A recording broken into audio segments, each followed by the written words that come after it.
YS Jaganmohan Reddy విధ్వంసకారుడు, క్రూరుడు, రాక్షసుడు, psycho అని చెప్పి తనను వ్యతిరేకించే వాళ్ళు అంటూ ఉంటే నేను దాని అర్థం ఏమో అనుకున్నాను. కానీ గత 11 నెలల కాలం నుండి రోజు రోజుకు పరిపాలనను గమనించుకుంటూ వాళ్ళ నిర్ణయాలను గనక లోతుగా విశ్లేషించుకుంటూ వెళ్తూ ఉంటే నిజంగానే జగన్మోహన్ రెడ్డి గారు ఎంత క్రూరమైన వ్యక్తి అని చెప్పి ఖచ్చితంగా అర్థమవుతూ ఉంది. ఎందుకంటే సంపద సృష్టిస్తాము అని అధికారంలోకి వచ్చిన వాళ్ళు ప్రతిదీ కూడా ప్రైవేట్ పరం చేసుకుంటూ వెళ్తూ ఆ ప్రైవేట్ సంపద సృష్టించే ప్రయత్నం. ఇప్పుడు లూలు గ్రూప్కి 99 సంవత్సరాలు లీజుకు నామమాత్రపాతే 2000 కోట్ల భూములు కట్టబెడుతున్నారట, అప్పచెబుతూ ఉన్నారట. 1000 కోట్ల అప్పు తెచ్చి అమరావతిలో ఖర్చు పెట్టి ఆ అప్పుకు వడ్డీ మనమే కట్టాలి. ఏమంటే రేట్లు పెరిగితే మేము తిరిగి కడతామంటారు. రేట్లు పెరగకపోతే ఏంటి అన్న ప్రశ్నకు సమాధానం లేదు. రేట్లు పెరగకపోతే ఏంటి అని, అక్కడ రేట్లు పెరగాలి అని అంటే మిగతా ప్రాంతంలో బై డిఫాల్ట్గా అభివృద్ధి తగ్గాలి కదా, అంతా అక్కడే పెడితేనే కదా అంతో ఇంత రేట్లు పెరుగుతాయి.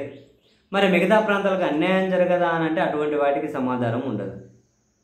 రాష్ట్ర రోడ్ల మీద కూడా టోల్ గేట్లు పెట్టడం దగ్గర నుంచి ప్రతిదీ కూడా ప్రైవేట్ పరం చేసుకుంటూ ఆ ప్రైవేట్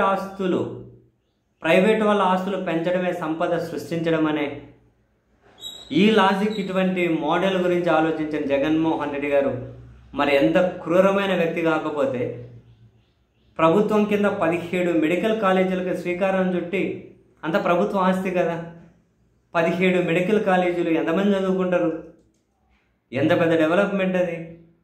మరి ఎంత క్రూరుడు కాకపోతే ప్రభుత్వం కింద 17 మెడికల్ కాలేజీలు పెడదాం అనుకుంటాడా? ప్రభుత్వం కింద 4 పోర్ట్లు నిర్మించాలి, ప్రభుత్వ భాగస్వామ్యంతో ఫిషింగ్ హార్బర్లు పెట్టాలి. ప్రభుత్వానికి ఆదాయం ఏదైనా ప్రభుత్వానికే ఉండాలి. చివరికి మద్యం రిలేటెడ్ కూడా ప్రైవేట్ వాళ్ళకి ఎందుకు, ఆదాయం కూడా ప్రభుత్వానికి రాని, ప్రజలకు ఏదో రూపంలో పంచచ్చు కదా అని చెప్పి ఇట్లా ఆలోచిస్తాడా? ఎంత క్రూరుడు కాకపోతే ప్రైవేట్ వాళ్ళకి వేయచ్చుగా. అరే ఏదైనా కనుక ఇప్పుడు సూపర్ 6 పథకాలు ఇవ్వాలంటే చంద్రబాబు సార్ ఏమంటున్నారు, చూస్తే భయం వేస్తుంది అంటూ ఉన్నారు. మరి కరోనా లాంటి మహమ్మారి హిట్ చేసినా కూడా సంక్షేమ పథకాలు ఇస్తాడు ఆయన జగన్మోహన్ రెడ్డి. క్రూరత్వం కదా అది. అంత క్రూరత్వంగా అసలు ఉండొద్దు కదా. నువ్వు ఉద్దానం దగ్గర నుంచి మొదలుపెట్టిన అంత ప్రభుత్వ ఆధ్వర్యంలోనే ప్రభుత్వ ఆస్తులు బలోపేతం చేసుకుంటూ వెళ్ళారు కదా. అదేం క్రూరత్వం? 350 కోట్లు ఖర్చు పెట్టి రిషికొండలో అంత పెద్ద ప్రభుత్వ భవనం అద్భుతంగా కడతారా? కనీసం దానికి 3 1000 కోట్లు పెట్టి కనీసం నీళ్లు గారేటట్లన్నా కట్టాలి కదా. లేకుంటే దానికి ఏమైనా ప్రైవేట్ వాడికి 1000 కోట్లకి ఇచ్చి, 350 కోట్ల దానికి 1000 కోట్లకి ఇచ్చి మిగిలిన ఎక్స్ట్రా 600 కోట్లు ఎంతో కొంత తీసుకొని ఏదో చేయాలి కదా. మరి అవన్నీ చేసుకుంటూ పోతారా? 30 లక్షల మందికి ఇళ్ల స్థలాలు ఇస్తారా? అంటే ప్రజల సంపద పెంచడం అంటే ప్రభుత్వం సంపదే కదా, ప్రజల సంపద, ఇండివిజువల్ వ్యక్తులది కాదు కదా, అంటే బలవంతులది కాదు కదా. మరి ఇంత క్రూరత్వం ఇప్పుడు రోజుకు బయటపడుతూ ఉంది. ఇప్పుడు చంద్రబాబు సార్ వచ్చి ప్రభుత్వ మెడికల్ కాలేజీలకు మీకు సీట్లు ఇస్తాము అని చెప్పినా కూడా వద్దని చెప్పారు.